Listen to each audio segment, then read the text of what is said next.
Hi, this is Dr. Gregory Sadler. I'm a professor of philosophy and the president and founder of an educational consulting company called Reason.io, where we put philosophy into practice. I've studied and taught philosophy for over 20 years, and I find that many people run into difficulties reading classic philosophical texts. Sometimes it's the way things are said or how the text is structured. But the concepts themselves are not always that complicated, and that's where I come in. To help students and lifelong learners, I've been producing longer lecture videos and posting them to YouTube. Many viewers say they find them useful. What you're currently watching is part of a new series of shorter videos, each of them focused on one core concept from an important philosophical text. I hope you find it useful as well. In his work, Concrete Approaches to Investigating the Ontological Mystery, one of the matters that Gabriel Marcel talks about quite a bit is hope. And you could actually see a good portion of what he's doing in this work as developing an interpretation of faith, hope, and charity, understood in terms of fidelity, hope, and availability. He also talks about what he's doing as providing an ontological interpretation of hope, that is a metaphysical interpretation that is grounded in the human condition, which may be taking some of its orientation from some realizations or ideas originally stemming from a Christian matrix, but going beyond that to reach to anybody who is exhibiting this attitude. And we have to ask, well, what is hope? Is it just a feeling that we have? Marcel does not think that that's what hope is, although it certainly does incorporate an affective state, in part because hope involves a sort of commitment on our part. It is connative rather than merely affective or emotional. It also has a cognitive or thought component to it as well. There's a judgment being made on a certain basic level by the person who does hope, and it's a continual one that we're going to explore very quickly with this wonderful formula that Marcel has for hope. But before that, we should talk about why one might speak of the mystery of hope. So if we're using mystery in the Marcellian sense, where it's a meta-problem, a problem that encroaches upon its own data, or a problem in which the one who is trying to solve the problem realizes that he or she is already involved in the problem, there's a number of formulations for what constitutes a mystery, what goes a little bit deeper than a mere problem that can be solved with a technique, that can be dealt with in a functional way. If we understand hope in that sense, then hope is indeed, if not a mystery itself, which I do think arguably it is from a Marcellian perspective, then it certainly touches upon all of the other mysteries. And Marcel will say at one point that when we look at the distinction between hope and despair, we see the distinction or the borderline between the problem and the mystery. So we can think of mystery and hope as tied together in several different ways. Now we should look at what Marcel actually has to say about hope. And he has this wonderful formula. It's been quoted by many people. As a matter of fact, it's one of the pieces that I think that many people who don't read Marcel have in fact run across in endless quote sites. So he tells us that hope consists in asserting that there is at the heart of being, beyond all data, beyond all inventories and all calculations, a mysterious principle in connivance with me, which cannot but will what I will, at least if what I will is really worth willing and is, in fact, willed with my whole being.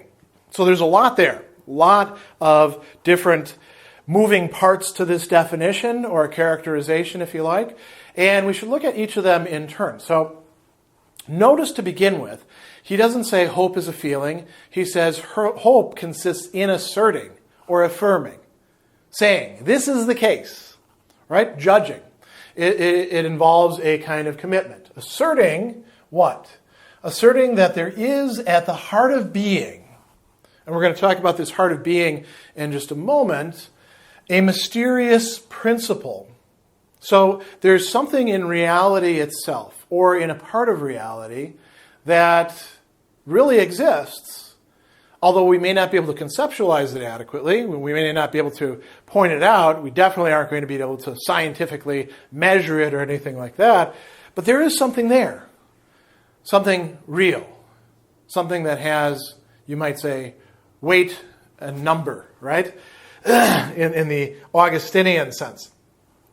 Something that can act. And now notice what he counterposes that to. At the heart of being, beyond all data, beyond all inventories and calculations. So what do we mean by that?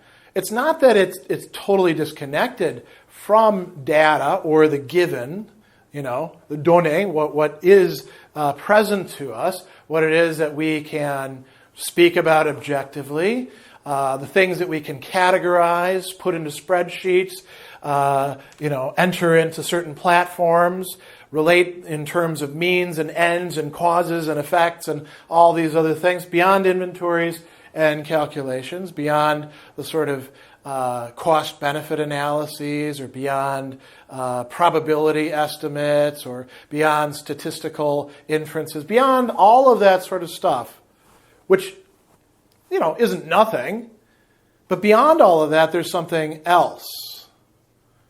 There's something more. And that something more, he says, is not just sort of when he uses the word principle, that might mislead you into thinking it's some sort of ontological, sort of something like, the law of non-contradiction or, some sort of mind thinking itself or something along those lines. No, it's something with agency. Something that can relate to us. Whatever that may be. Now here's where it gets really interesting. He says that this is in connivance with me. It's working with me. It's helping me. It may not be helping me in the ways that I asked it to, or thought that it would, or, was hoping for, right? Because sometimes you can, ask for something and it turns out that it's really not to your benefit. You were misguided. But it is in connivance with me. And he says, which cannot but will what I will. Now that makes it sound a little bit like it's magic, right? There's this wonderful principle out there, mysterious, and it cannot but will, it has to will what it is that I will. So whatever it is that I want a Mercedes-Benz, God will give that to me, right? If I just pray hard enough. Or if I want, this particular person for my mate forever, or to enjoy for one night, or I want to be able to eat as many cookies as possible and never gain weight, right? Any of those sorts of things, hey presto, the mysterious principle will make that happen. No, that is not at all remotely what Marcel is saying. This is not the Christian prosperity gospel. This is not the new agey secret. There is no putting the positivity out there into the universe and getting it back tenfold or any of that other sort of nonsense. That's unrealistic stuff. That's pie in the sky. That's not hope in the way that Marcel talks about it. Why? Well, notice the other things that he says about will. He says that it has to be willed with my whole being, so there has to be a sort of commitment or seriousness to this. This reminds me very much of a medieval philosopher, St. Anselm of Canterbury, and his discussion of willing. He actually coined a new term in Latin. Vella means to will, and he coined a term per vella, meaning to will perseveringly, to continue to will, to use your faculty of will to will over and over and over again. It's very easy to have a desire or a choice or a declaration that only lasts for a moment. I'm going to will to go to the gym, right? I'm going to lose all these pounds and get a really strong body and have my cardiovascular system. So I sign up for the gym. That's an act of willing as well as an action stemming from that act of willing. And now the question is, do I go to the gym, or am I like so many other gym members that the gyms make tons of money off of, who sign up and go once and never show up again? Do I will consistently? Do I make the choices that I need to make? Oftentimes to the detriment of other possible options, right? So willing with my whole being. That's part of it. Not being distracted by other things. But this is even more important. If what I will is really worth willing. Willing a Mercedes-Benz is not worth willing. Not even if you're going to use it for charity and drive old ladies to the church or the election, polling place, or to get groceries or something like that. Because you can do that just as well with a Honda Civic. Right? So, and we could go on and on and on. Much of the things that we will are not really worth willing. I don't need that particular hamburger or that particular plate of nachos, right? I don't need to binge watch this particular show, even if it's the last season and I didn't get to see the last episode. Those are really not things that I have to expect this mysterious principle to work with me on. And if I do, that's because I'm screwed up. I have somehow the wrong priorities. I have the wrong understanding of things. And if it doesn't cooperate with me, that's because I'm willing the stupid things that I shouldn't be willing, right? So hope doesn't mean that you get to say, oh God, oh universe, oh whatever it happens to be, oh mysterious principle, give me the stuff that I want. There are conditions for this, and Marcel is affirming these. He gives you an example of this. He says that to hope against all hope that the person whom I love will recover from an illness that is devouring her and which is considered to be incurable is to say, it is not possible that I am alone in willing her recovery. It is impossible that reality at its very depths is hostile or only indifferent to what I declare to be a good in itself. And he says it's useless to cite examples or refer to cases of a sort intended to discourage me. Beyond any experience, beyond all probabilities, all statistics, I affirm a certain order will be reestablished, that reality is with me in willing that it is so. I am not just wishing, I am asserting. Notice the difference there. Willing and wishing are not the same thing. And he says, this is what I call the prophetic resonance of genuine hope. And he says, some people might say, well, in the vast majority of cases, this is an illusion. He says, besides the fact that it is of the essence of hope to exclude mere consideration of cases, we must show there is an ascending dialectic of hope. Now, what is a dialectic? It's a back and forth, where things are changed in the process of their engagement with other things. Without ceasing to be hope, your hope intensifies, your hope purifies, your hope is, as he says, risen to a transcendent level that is beyond all possible empiric disproof, the level of salvation as opposed to the level of success, no matter what form it may assume. So, hope itself isn't always exactly the same thing. There is, like what he says, this ascending dialectic of hope. Another thing that's really important to point out is that he thinks genuine hope, he says, is based on something that does not depend on us alone, or even primarily with us. So, here we go. He says, genuine hope is based on what does not depend on us. Genuine hope is one whose wellspring is humility, not pride. Now, what is humility? Is humility walking along with your shoulders hunched and saying, oh, I don't matter at all? No, that's despair in Marcel's sense. Genuine humility means recognizing who and what you are to the best that you can, and how little agency or value you have, but also how much you have, right? It's in between what Pascal called, it's the realization of what Pascal called both the greatness and the misery of human beings, the in-between of that. Realizing we are what we are. Again, to bring up St. Anselm defined humility as genuine knowledge of self, knowing what you, in fact, are and how you fit in or fail to fit in, right? So genuine hope is not going to be based on a kind of pridefulness of, oh, I can do anything. I can accomplish anything if I just put my mind to it. And it's not even, this like, well, the universe owes me something, so I'm going to hope for it, and then the universe will grant it to me. No, it's realizing that if you get what you want, something else must have done a good portion of the work. And this is really, even if we don't think about anything transcendent, just think about actually getting anything done. Take any product.